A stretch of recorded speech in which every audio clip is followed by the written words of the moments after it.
अखण्डमण्डलाकारं व्याप्तं येन चराचरं तत्पदं दर्शितं येन तस्मै श्रीगुरुवे नमः। अज्ञानान्धस्य लोकस्य ज्ञानाञ्जनशलाकया चक्षुरुन्मीलितं येन तस्मै श्रीगुरुवे नमः। अध्यात्म विश्व विज्ञान यूट्यूब चैनल पर उपस्थित अपने सभी प्रिय मित्र, आचार्य, गुरुजन, सब्सक्राइबर्स, शेयरकर्ता और व्यूअर्स सभी का मनपूर्वक हार्दिक स्वागत करते हैं। मित्रों, सर्वांग योग क्या है, इस विषय में संक्षेप में जानकारी देने का इस अंक में हम प्रयास कर रहे हैं। सर्वांग योग यह परमात्मा दर्शन की सुलभ सद्गुरु युक्ति है और ये युक्ति कोई नई नहीं है। ये अत्यंत प्राचीन पुरातन ऐसा ज्ञान विज्ञान जो हमारे ऋषि मुनि और आध्यात्मिक शोधकर्ताओं का एक विलक्षण ऐसा शोध है कि परमात्मा न इस विश्व से बाहर है, न विश्व के भीतर है। भीतर बाहर का दोनों का समन्वय इस विश्व में हो जाता है। विश्व ही स्वयंभू, स्वयं संचालित सार्वभौमिक सत्य है। ये विदित करने वाला ये अद्भुत ज्ञान विज्ञान हमें परंपरा से प्राप्त है, जिसके विषय में श्रीमद् भगवद गीता में भगवान श्री कृष्ण जी ने कहा है कि ये परंपरा प्राप्त ज्ञान मैं तुम्हें दे रहा हूँ। जो गीता के अध्याय 7 ज्ञान विज्ञान योग के श्लोक क्रमांक 4 से 7 तक और अध्याय 16 के अध्याय 4 के ही श्लोक 16 से 20 तक आया है। परमात्मा दर्शन योग की जो थ्योरी है उसी का प्रत्यक्षदर्शी तत्वदर्शी सद्गुरु द्वारा प्रयोगात्मक प्रत्यक्षीकरण विधि सर्वांग योग है, जिसकी अनुभूति विज्ञानशाला और उसके अंतर्गत संपूर्ण भारत के करीब 1000 उपकेंद्रों में कराई जाती है। संपूर्ण पृथ्वी के मानव मात्र का अंतिम परम साध्य ध्येय परमात्मा प्राप्ति करना है। साध्य वस्तु की प्राप्ति के लिए प्रयत्न ही तप या अभ्यास या साधना कहलाती है। विश्वरूप परमात्मा यही ब्रह्म है। प्रश्रुतम ब्रह्मे वेदम विश्वमिदं वरिष्ठम। इस प्रकार मुंडकोपनिषद के दूसरे अध्याय के 12वें श्लोक में स्पष्ट रूप से इस विषय में मार्गदर्शन मिलता है। इस ईश्वरी तत्वज्ञान का निश्चय अर्थात अनुभव त्रिपुटी योग के अध्यात्म विज्ञान सिद्धांत के आधार से संक्षिप्त में इस तरह का है। प्रथम विश्व मात्र में कान, त्वचा, नेत्र, जिह्वा, नासिका इन 5 ज्ञानेंद्रियों से दिखने वाले शब्द, स्पर्श, रूप, रस, गंध, ये आकाश, वायु, अग्नि, जल और पृथ्वी इन 5 तत्वों का पिंड ब्रह्मांड सामने से यानी पिंड अपने सामने रखकर पिंड अधिष्ठान से सब प्रयोग अपने सहित मिलान करके देखना चाहिए। मन के द्वारा सत्व, रज, तम इन तीनों गुणों को अच्छा, अच्छा बुरा और मिश्रित और बुरा इन तीनों भावों में अनुभव करना। पंचतत्व त्रिगुण का समुच्चय अभिन्न तत्लय जहाँ रहता है वही अष्टधा प्रकृति क्षर साकार साम्यावस्था है, यह निश्चय करना। बुद्धि द्वारा अक्षर ब्रह्म कूटस्थ व्यापक अविनाशी अस्थिभाति प्रिय निराकार निर्गुण का लक्ष्य सामने रखे पिंड स्वरूप अधिष्ठान से लेकर अपने सहित संपूर्ण आदि मध्य अंतरहित चराचर विश्व में सब प्रयोग करना। फिर क्षर अक्षर दोनों ही भावात्मक कल्पनाओं का लय अधिष्ठान वस्तु में अभिन्न देखना। मत्तः परतरम नान्यत् किंचिदस्ति धनंजय, मयि सर्वमिदं प्रोक्तम सूत्रे मणिगणा इव। यह गीता के 7वें अध्याय का 7वां श्लोक इसकी साक्ष्य दे रहा है। यो मामेवं सम्मूढ़ो जानाति पुरुषोत्तम, यह गीता के 15वें अध्याय का 19वां श्लोक भी विचारणीय है।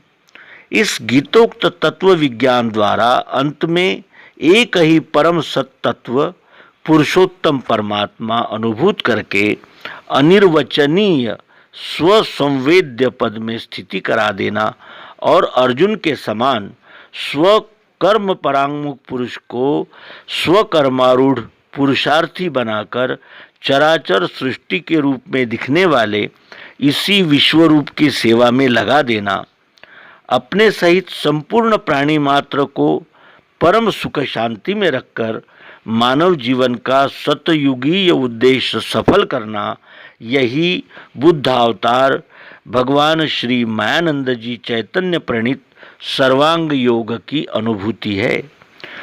विशेष जानकारी के लिए श्री मायानंद जी चैतन्य द्वारा रचित ग्रंथ दिव्य दृष्टि, गीतोपनिषद, चमत्कार निर्णय, नर नारायण आदि ग्रंथ देखना उचित है। इसमें त्रिपुटी का विचार आया है। ये त्रिपुटी क्या है? तत्त्वम असि, इस वेदों के महावाक्य के द्वारा इस त्रिपुटी का उच्चार किया गया है। महद ब्रह्म तत्व सगुण साकार रूप में अखंड प्रवाहित गतिशील रहने वाली अष्टधा प्रकृति, क्षर का लक्ष्य करा देने वाली स्थूल दृष्टि अर्थात क्षर भाव है। अक्षर ब्रह्म त्वम निर्गुण निराकार रूप अंतर्बाह्य ठोस एक रस भरपूर अस्थि भांति प्रिय रूप से बुद्धिग्राह्य सूक्ष्म दृष्टि ज्ञान दृष्टि अर्थात अक्षर भाव है। उपरोक्त दोनों भावों का लय करने वाला असी, यह तीसरा भाव पुरुषोत्तम भाव कहलाता है और यही कारण दृष्टि अध्यात्म विज्ञान दिव्य दृष्टि है। श्रीमद् भगवद गीतोपनिषद के अध्याय 15 के श्लोक 15 से 20 तक के सूक्ष्म अनुभव रूपी त्रिपुटी अर्थात ज्ञान विज्ञान के अनुभव का नाम ही शास्त्र है और इस शास्त्र को खुलासेवार स्पष्ट रूप से प्रायोगिक पद्धति से सर्वांग योग में हमें सद्गुरु ने युक्ति द्वारा समझाया है, जो हमने अवश्य ही समझ लेना चाहिए। अधिष्ठान बताशे का या मिश्री के ढेले का रखा जाता है, इसलिए कि जब तक हम कोई वस्तु अपने सामने नहीं रखते तब तक हमारी बातें हवा हवाई रहती है, उसमें बोध नहीं हो सकता। बोध होने के लिए हमें कोई न कोई पिंड अपने सामने रखना आवश्यक होता है। जैसे हम प्रयोगशालाओं में देखते हैं कि विद्यार्थी प्रयोग के लिए कोई न कोई पदार्थ अपने सामने रखता है और फिर उससे अपने सिद्धांत का मिलान करता है। उसी तरह हमने अपने मनोगति को सूक्ष्म करके अपने सामने कोई न कोई पदार्थ रखना चाहिए। कागज़ का टुकड़ा, प्लास्टिक का टुकड़ा, लोहे का टुकड़ा, कोई न कोई वस्तु अपने सामने रखकर उस पर प्रयोग के द्वारा इस तीनों भावों का अनुभव लेना है। और जैसे एक वस्तु में ये अष्टधा और उसमें व्याप्त मिठास, चाहत, ज़रूरत, प्रियत्व और इन दोनों का लय जैसे नाम में होता है, वैसे ही विश्व के कण कण में वो परमात्मा तत्व उपस्थित है। इसका बोध लेना ही अध्यात्म विज्ञान कहलाता है। सगुण साकार और निर्गुण निराकार, ये दो प्रकार के जो द्वंद्व पुरातन काल से चले आ रहे हैं, इनका भी समापन इस युक्ति के द्वारा हो जाता है।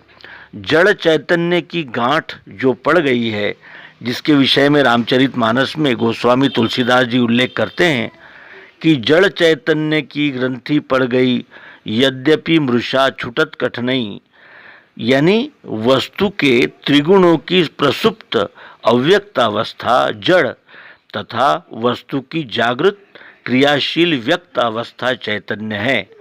बीज वृक्षवत वस्तु एक ही है। जड़ चैतन्य का भेद प्रत्यक्ष प्रयोग देखने पर ही मिट सकता है और इस प्रयोग को तत्वदर्शी के द्वारा उसके सम्मुख बैठकर प्रत्यक्ष रीति से जान लेना आवश्यक होता है।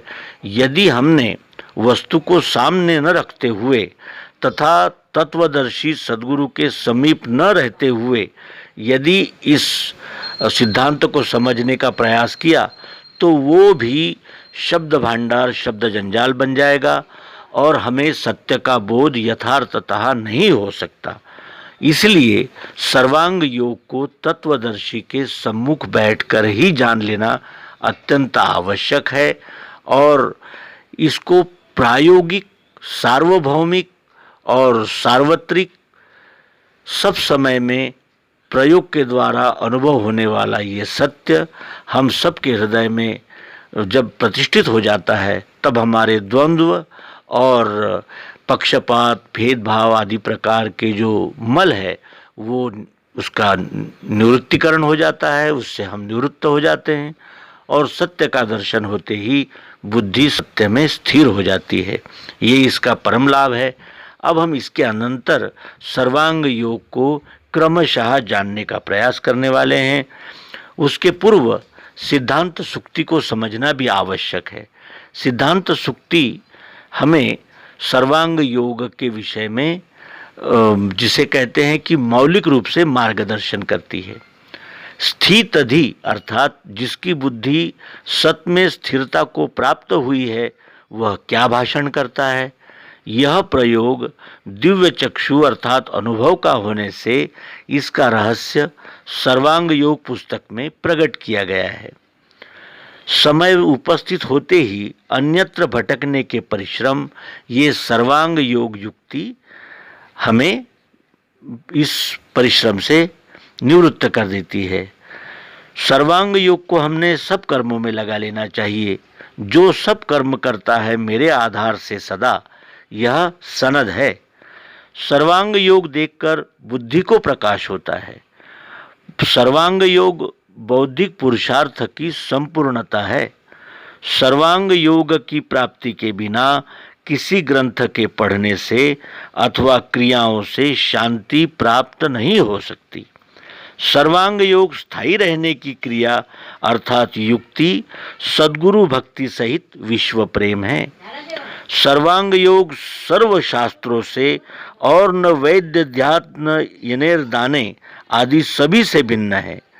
शास्त्र वादग्रस्त है तो दिव्य चक्षुजन्य सर्वांग योग निर्विवाद है। आइए अब हम क्रमशः इस निर्विवाद शास्त्र का अनुभव लेंगे और जानत तुम ही होई जाई।